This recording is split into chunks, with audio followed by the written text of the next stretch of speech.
Bonjour à toutes et à tous, bienvenue dans Medfan. Le tournoi du 4 mai s'est super bien déroulé, vous avez pu voir la vidéo avec de belles images sur les combats. Et on nous pose régulièrement la question, est-ce que vous faites du béour? Non. Nous organisons des pas d'armes.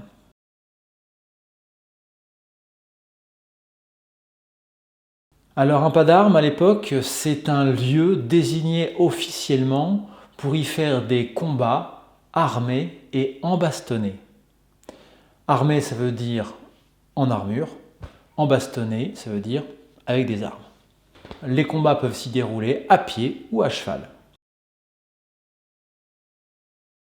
D'un point de vue de l'histoire, le pas d'armes, c'est une pratique qui commence à exister formellement à partir du XVe siècle, même s'il y a déjà les prémices fin XIVe.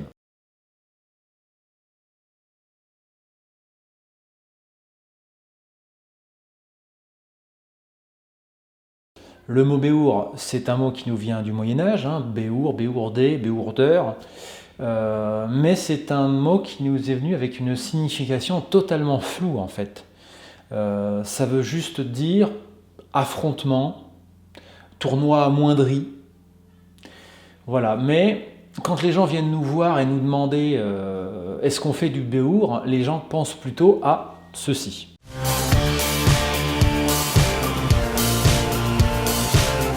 Donc on va faire un petit comparatif entre le béour moderne et les pas d'armes que nous organisons.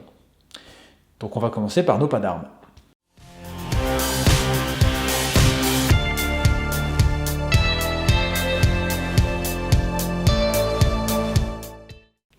On combat en armure, en lice, avec des armes sécurisées, soit en bois, soit en métal blunté.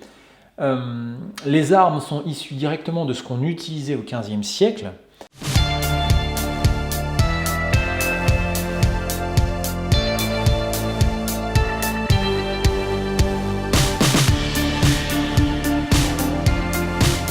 On s'autorise les coups d'estoc, c'est-à-dire les coups de pointe,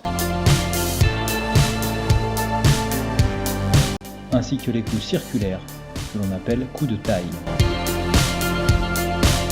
Nos règles sont issues des règles des pas d'armes du XVe siècle. L'état d'esprit de nos pas d'armes, c'est montrer et donner le meilleur de soi à chaque combat. État d'esprit qu'on peut résumer par les mots « faire ses armes ». Donc ça, c'est un résumé rapide de nos pas d'armes. Pour comparer, le béour moderne, ils combattent en armure, comme nous, en lice, pareil, avec des armes en métal émoussées. Là, c'est la grande différence. Les coups d'estoc sont interdits. Les règles sont totalement contemporaines, totalement issues de la compétition moderne. Il y a un décompte de points pour remporter la victoire et on y retrouve un classement.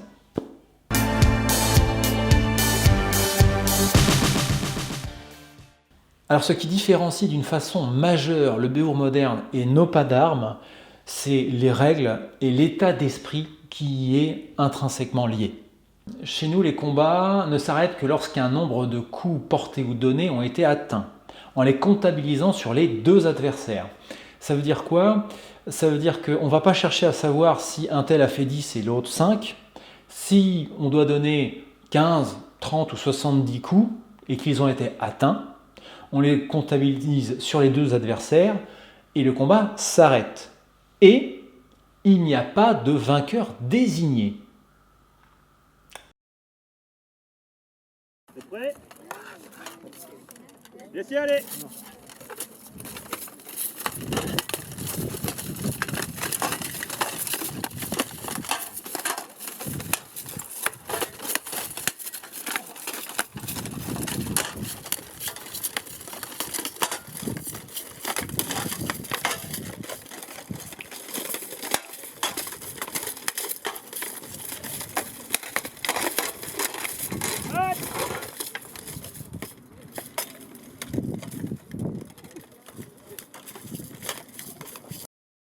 Alors c'est vrai que ça fait un peu bizarre au départ, Parce qu'on est tous formatés à la compétition, la performance, premier, deuxième, troisième, les médailles d'or, machin truc.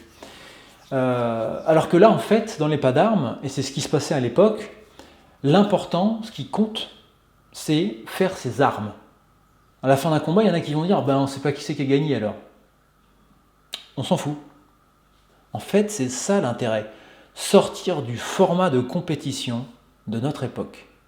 Et c'était bien, voilà. Sans la compétition, c'est parfait. Bon, C'est exactement ce qu'il faut. Donc l'état d'esprit un peu plus chevaleresque, ça te convient plus? Ah oui. Et puis comme ça, tout le monde fait le même nombre de combats. Si t'en rates un, t'es pas déçu parce que tu fais plus rien après. Et puis il n'y a pas de comparatif, il n'y a pas qui a la plus grosse ou qui a la plus petite. Enfin voilà. D'accord. Si on va vers le Moyen-Âge, c'est peut-être pour retrouver un état d'esprit différent.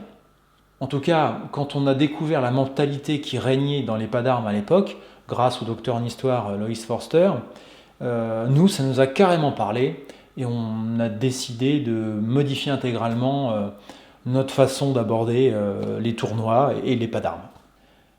Pourquoi des armes en bois et pas en métal? Ah, c'est vrai que le métal, ça fait vrai. Le bruit, les sensations, pour peu on s'y croirait. Ben oui, mais on n'est pas au Moyen-Âge. On a choisi les armes en bois pour 2 raisons. Premièrement, le panel technique que nous offrent les armes en bois. On peut donner des coups circulaires et on peut donner des coups de pointe. Donc on peut pratiquer avec toutes les armes de l'époque en utilisant leur plein potentiel. Et ça, je peux vous dire que pour moi qui suis pratiquant d'arts martiaux depuis longtemps, c'est vachement intéressant. Deuxième avantage des armes en bois, la sécurité. Là, on me voit dans ma toute première armure, l'armure bleue, là. Le coup de lance vient se bloquer directement entre ma bavière et la salade. La salade, c'est la partie supérieure du casque. Donc le fait que ce soit une arme en bois assez épaisse a empêché la lance de passer. Si c'était une arme en métal bluntée, je me laisserais prise quand même dans la tempe. Là, on peut voir un superbe coup d'estoc dans la visière. Une arme en bois, ça ne passe pas. Une épée, même à pointe rabattue, ça peut passer. Voilà pourquoi on a préféré choisir la sécurité et l'avantage technique à l'esthétique de l'arme en métal. Donc, comme nous avons bien conscience que nous ne serons jamais de vrais chevaliers, nous avons fait le choix d'utiliser des armes en bois parce que quand on fait le compte, on trouve qu'elles sont quand même plus avantageuses. Alors je vais revenir un petit peu sur le béour moderne. Alors pourquoi je dis béour moderne? Parce que c'est un sport de combat complètement contemporain, habillé de médiéval. Et oui, c'est le cas.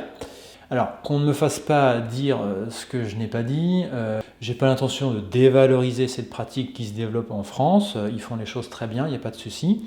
Chacun développe le sport et la culture comme il l'entend, il n'y a pas de problème, mais je pense qu'il est quand même très bon de nuancer afin de savoir de quoi on parle. Et oui, le béour est une invention contemporaine. Pas le mot béour, la pratique du béour est complètement contemporaine et issue du sport compétition. Vous ne me croyez pas? Arbitrage, décompte de points, coup interdit, faute, sanctions type carton jaune, carton rouge, performance, vainqueur désigné, classement. Ça, c'est de la compétition au sens le plus contemporain qu'il soit.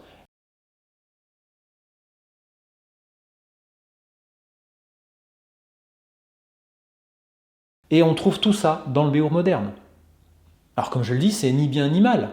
Il faut juste savoir vers quoi on se dirige. Nous, ça ne nous intéresse pas.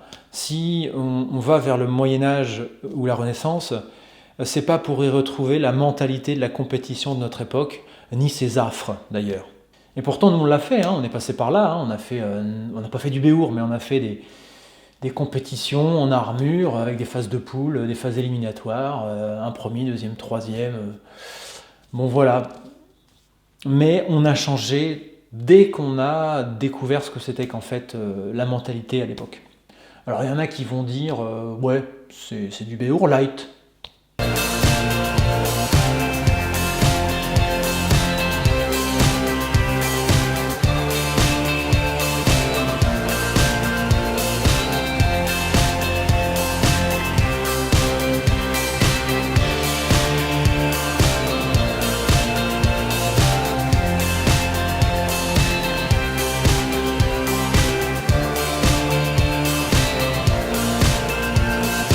J'invite d'ailleurs celles et ceux qui ne trouvent pas leur compte dans les autres disciplines à nous rejoindre et à combattre avec nous.